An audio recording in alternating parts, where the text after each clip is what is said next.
Then I've been reading some other pieces. I don't go to National Review Online. People keep sending me these articles. Please stop sending me the articles because I'm not going to read them anymore. But our old buddy Rich Lowry, he's almost gleeful. Gleeful that a couple of cases were thrown out today and this litigation's coming to an end. It's an embarrassment. It's a disgrace.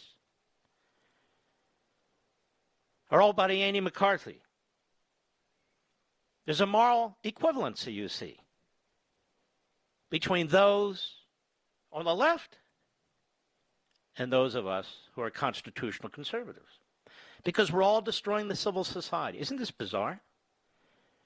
How many of you have burned down stores? How many of you have been violently rioting? How many of you have pounded police on the head with a skateboard? How many of you are calling for the destruction of our economic system? How many of you have called our founders nothing but slave owners? And we're getting this from National Review. National Review has no purpose anymore. None. But they're not alone. They're not alone. I got to thinking. Look at George Washington. Over 8 years of war. And he lost almost every battle. Almost every battle. But in the end, he won the war. 8 years. What you see going on now has been what, 4 or 5 weeks?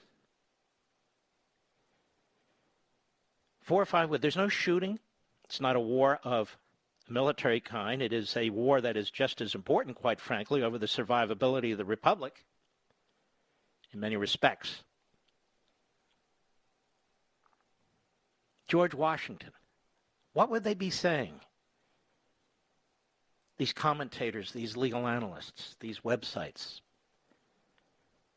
George Washington, a hapless general. George Washington can't win. George Washington's losing his troops. Why don't we throw in the towel and give it up? Why are we doing this? Because we don't want to pay some taxes? Is it really all worth it? Is Britain really that bad? I can hear them now. Oh, they'll deny it, but you can hear them too. Or the Civil War, for God's sakes. All the carnage, it was horrific. Horrific. Hundreds and hundreds of thousands of dead. And it went on for over 4 years. Why didn't he just sue for peace, Lincoln? And the Union had their back against the wall for a good period of the war. Until about 60% into the war and things began to turn around. With Grant as the general of the Union Army, but that said,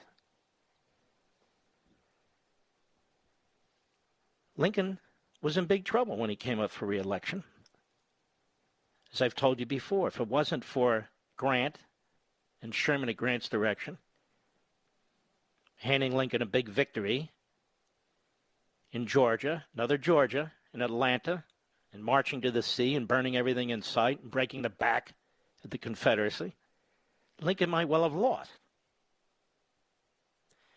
But can't you hear them in the background? All this death and everything. Lincoln's an incompetent. Lincoln was attacked. You may not know it now. He was viciously attacked over and over again as an incompetent. And worse. And worse. But he stood firm. These are two of our greatest presidents. In fact, two of the greatest presidents. The debate is who comes first, but of course for the left, neither of them matter. Their monuments have to come down. Obama's the greatest president. You get my point? Everything was at stake in both of those wars. The carnage was enormous. Here we're fighting constitutionally and legally. Those of us conservatives who are willing to do it. With one hand tied behind our back, because pseudo-conservatives and Trump haters are stabbing us in the back every step of the way. Doesn't mean we haven't made mistakes. Doesn't mean some people haven't said stupid things. It happens. It happens in war. It happens in politics. That's not a basis to just give it up and generalize and attack everybody. And why are they doing this? Why are they doing that? Because I can tell you when they sit down and type these articles, or when they go on TV and speak, they're more concerned about how they position themselves and how they're going to be viewed by the newsrooms of America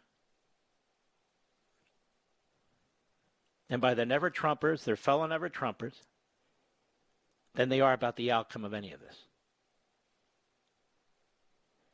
And then when you fight a battle, legal battle, and you lose, I predicted this. This is just wonderful.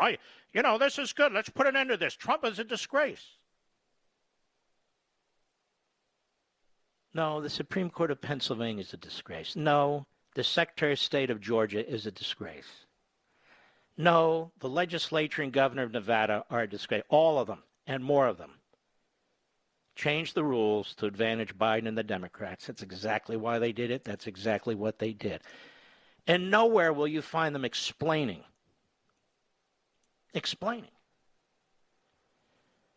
but people from all walks of life are coming forward and discussing these anomalies. On my Fox show last night, I had a gentleman, I never met him before, never spoke to him before. He lays out these anomalies. I had Daniel Horowitz, who by all accounts is brilliant, and he is, laying out the anomalies in Pennsylvania. What they won't do is address them. What happened? They won't address them.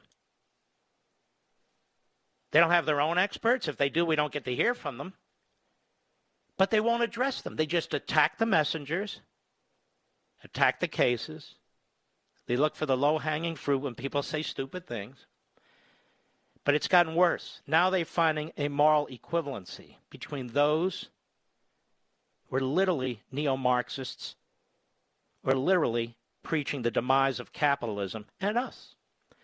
And you have to write a person like that off because he's a fool.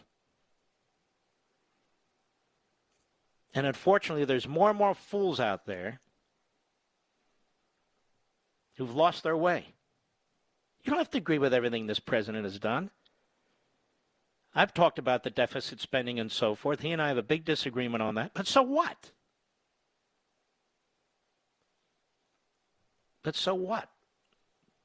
Last time I checked, almost no president in my lifetime has ever slashed spending. And I'm just telling you the truth. And the one who tried, Reagan, got beaten all over his head the first 2 years of his administration.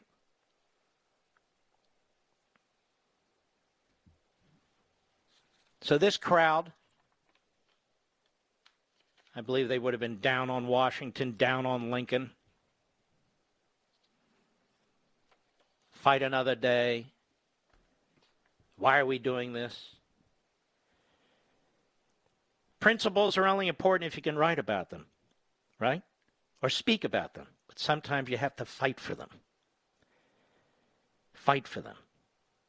And whatever Sam Alito and the Supreme Court do tomorrow or the next day or the day after that, those who've had the courage to come forward and fight, that's what we red-blooded Yanks do, regardless. And by the way, one of the people I want to thank who's been involved in preparing the briefs in this case that I've talked about is Greg Teufel, Teufel, just a lawyer out of Pittsburgh. Not a big firm. In fact, really a very small firm. Man's been threatened. They've tried to humiliate him. But he knows who he is, and he knows what he's doing. As does the little band of lawyers who've been supporting him and advising him every step of the way. And of course, these are uphill battles. That's why we fight them. That's why we fight them. But I regret all the Benedict Arnolds who can't wait for this all to come to an end. Because it's just not pleasant for them. Not in polite company, not in the newsrooms where they hobnob, not among each other because they're so damn smart. And the rest of us, you see, are so damn stupid. I'll be right back. Mark Levin.